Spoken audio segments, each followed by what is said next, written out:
Hey, what's going on, everyone? Welcome to my first Deadlifts and Pizza mini podcast episode. This is Laura, if you didn't already know, and it's going to just be me today. I wanted to start putting these little mini podcast episodes out where I go into a little bit more in depth on one topic. Well, it might not be super in depth because I'm going to try to keep them shorter and very digestible. But this will give you something to listen to in between our longer, full episodes. So not as much fun because Jamie won't be here, but hopefully informative.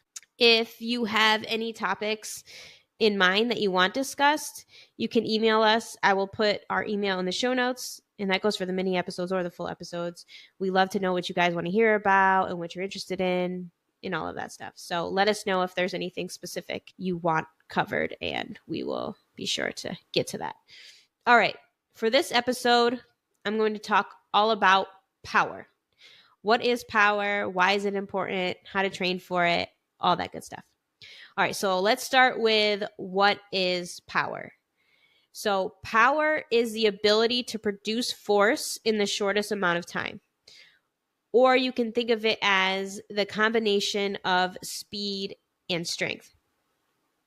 One way I've heard it defined is your ability to display your strength quickly. So I like that definition. That's a good way to think of it. So think explosive movements, think, anything where you're moving the bar explosively or quickly, or plyometric movements, think like an explosive type movement. So why is it important to train for power?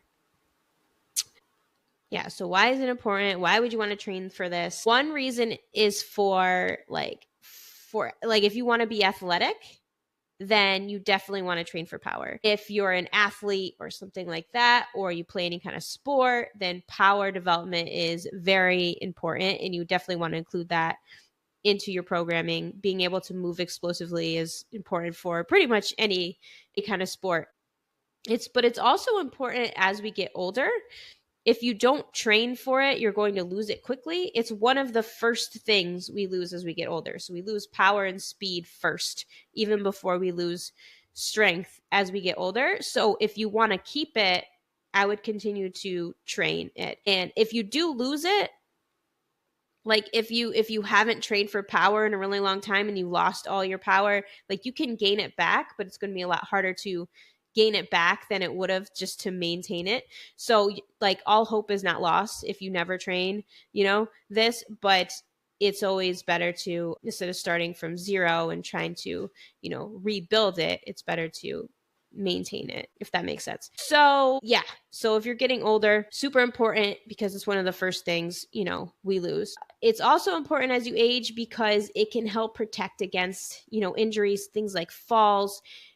Being able to move and react quickly can help prevent things like that, can help prevent injuries and falls and stuff. So it can also help you, go upstairs, get out of chairs quickly, anything like that, or anything where you need to react to something. So it can help, as we get older, and you don't want to lose all of that ability. When you think of power, think about your fast twitch muscle fibers. So your fast twitch muscle fibers are the big muscle fibers. They're the ones that can become a lot larger with training, and they're responsible for strength and power and shorter duration exercises. So as you train for power, it will signal your body to release anabolic hormones, including testosterone, human growth hormone, and insulin-like growth factor. These are used to repair damaged muscle fibers, resulting in stronger, larger muscles capable of generating higher levels of force. So in other words, this translates to a better physique, if that's what you're interested in, because you're training these type 2 muscle fibers. It can also help you get stronger. If there's a particular exercise you want to get stronger at, you can try to lower the weight a little bit and focus on a fast concentric. The concentric part of the lift is where you're lifting or pulling or pushing the weight up. So you could think of like an explosive bench. Like say you want to get stronger at your bench, you could lower the weight and focus on like once it gets to your chest, like pushing it up as quick as possible. That's going to work more on your power, but that can also translate to strength. And training for power can also strengthen your ligaments and your joints and all of these other things. So it's also important for that. All right, so now you know what the benefits are. We can talk about how to incorporate it more into your training. I recommend having a base level of strength first. Like you don't need to be the Incredible Hulk or anything, but you want to have at least a couple months of strength training under your belt. You want to have some kind of foundation. I would say that strength is the foundation for all other athletic pursuits. So that would be the first thing I would focus on. Like if you're a beginner, getting stronger would be the goal. Like that's the first thing I would work on, and then you can branch off from there because that's that foundation. And if you remember, power is the ability to display your strength quickly. So if you don't have any strength to display, it's not going to work very well. So focus on that first. Once you have some experience, I would incorporate power into your training periodically. You don't have to do it every cycle or every program or anything like that, but definitely don't forget about it and don't neglect it. So when training for power, you want to use sub-maximal weights. So like when you think of strength training, you're going to use heavy weights that are close to your max. That's going to help you get stronger. So if your 1 rep max is 100 pounds, you're going to be using weights that are like 80, 85, 90 pounds if you're trying to get stronger, right? If you are training for power, you actually want to use sub-maximal weights. So you want to use much lower weights. So maybe you'd use like 60 pounds in this example if your 1 rep max was 100 pounds. And because you want to be able to move the bar quickly and explosively, if the weight is too heavy, you're not going to be able to do that. So that will not give you that adaptation that you want. So you definitely want to lower the weight and work on speed, work on your bar speed. Or you want to do an exercise, not everything is going to be with a barbell or something. I'm just using that as an example. Or you just want to do exercises where you're focusing on, performing them explosively. So you won't always have weights in your hand or anything like that. The other thing to remember is you don't want to get close to failure. If you get close to failure, your bar speed is going to slow down, right? And also it's going to fry you. You're going to get exhausted. Power is, really stimulates your central nervous system. And if you're going close to failure, you're most likely going to, fry yourself out.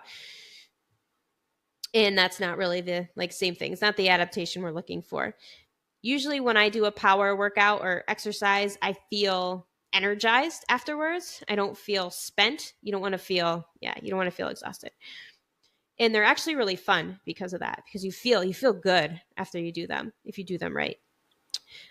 It can also be dangerous if you go to exhaustion, depending on the exercise. So just, you don't need to be doing super heavy weights, and you don't need to be getting close to failure. You also want to train in lower rep ranges. It depends on the exercise you're doing, but usually somewhere around 3 reps is good. But, depending on certain exercise, if they're body weight, you may be able to do more than that. It depends on what exercise you're doing. But things with weights, it's usually, 3 reps is usually a good place to be. When it comes to exercise selection, you can turn exercises you already do into power exercises. Like the example I gave earlier with the bench press. A deadlift is another good example. Use sub-maximal weights, like I said, and focus on lifting the weight as fast as possible. Focus on a fast, explosive concentric with exercises will help you, develop that power. So you can do it with almost any exercise, but there's certain ones that are going to be better, like something like a deadlift or a compound lift is going to give you more, of that power benefit. But you could even do a simple, any kind of exercise, you can train it to do that fast concentric and be more powerful. Other exercises that are great for this are plyometrics. Think like box jumps, squat jumps, hide-ins, also known as lateral skaters. That's where you hop back and forth on one leg. Gap jumps are higher impact, so I wouldn't recommend them unless you have some experience. That's where you jump forward pretty much as far as you can go. Yeah, like any kind of exercises like that are great for power. You can also do some, lower impact exercises, find anything that suits your abilities. You don't need to go like super high impact like that. Just you can hop around on one leg, there's all different things you can do to just think. The goal is to find exercises you can do quickly and explosively. And you don't want to do them to fatigue, like I said. So it's not cardio. Don't think of cardio. You don't want to be doing these like box jumps to fatigue. You're going to do like, a couple of them, take a break. So you're going to jump on the box, step down, jump on the box again, step down. You don't need to be going as fast as possible. Just the jumping part. You want to jump explosively and quickly. But then the rest of the movement, you're not like, you don't want to try to kill yourself and be out of breath and dying. Other examples of exercises are Olympic lifts. The problem with these, though, is they're very technical and hard to learn. I wouldn't recommend them for most people unless it's a goal of yours or you really love them already. So it's definitely not necessary for most people, but they are great for power if it's something that, you enjoy doing, or like I said, if you have a goal, some people just want to learn this new skill, then that's awesome. Good for you. Good for you.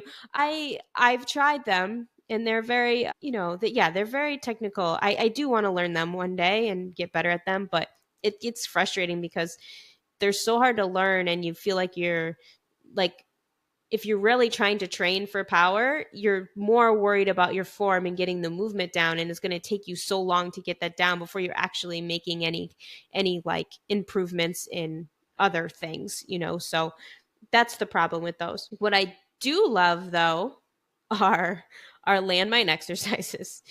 And if you've been a client of mine or you've listened long enough, I'm a huge fan of the landmine. I talk about it all the time. A landmine is something where you have like this accessory to your barbell, and sometimes it's attached to the wall, sometimes it's attached to a cage. I have one that's like free. It's not attached to anything, but I can put it into a bumper plate.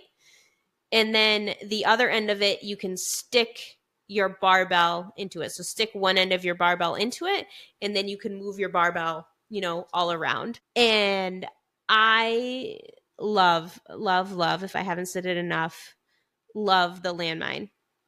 Honestly, if you have a home gym and you already have, a squat rack, barbell, bumper plates, adjustable bench, dumbbells, because those are the foundation. That I feel like those are the most important things to have in your home gym. But after those, the next piece of equipment I would get is a landmine attachment. I mean, they're not very expensive. They don't take up a lot of room, and there's just adds so many new exercises that you're able to do, and unique exercises. I just love it. If I can't say that, if I haven't said that already, if you haven't figured that out. Anyway, the landmine is great for power development because you could do some of these like Olympic lifts with the landmine, but it's not as technical. It's very easy to learn. You can learn it in one session, and you could really be focusing on the power part instead of trying to get the movement down. It just takes so much less skill to learn. And also it's super low impact. So it's not going to be hurting your joints or anything like that. It's very joint friendly. So even if you're, a lot older, you can incorporate the landmine and still, keep your joints nice and safe. The other thing that's great about it is they're great for rotational power. So it's really hard to train rotation with, weights. There's not much you can do with them. And most of the exercises we do in the gym are in the sagittal plane. So you can think of the sagittal plane as forward and back or up and down. It's in that plane of motion. Squat, deadlift, bench. I always refer to those exercises for a lot of things. Those are all, in that sagittal plane. And then there's the frontal plane, which we train in sometimes, which is, anything that's lateral. So like lateral raises, anything to the side, I mean. So lateral raises, lateral lunges, things like that. So we do those sometimes, but we rarely do rotational things. So that would be obviously twisting and rotating. So that's the transverse plane. So think of like, wood chops maybe would be, something that you might do, or, Russian twists, something like that. But there's not very many exercises that we train in that transverse plane.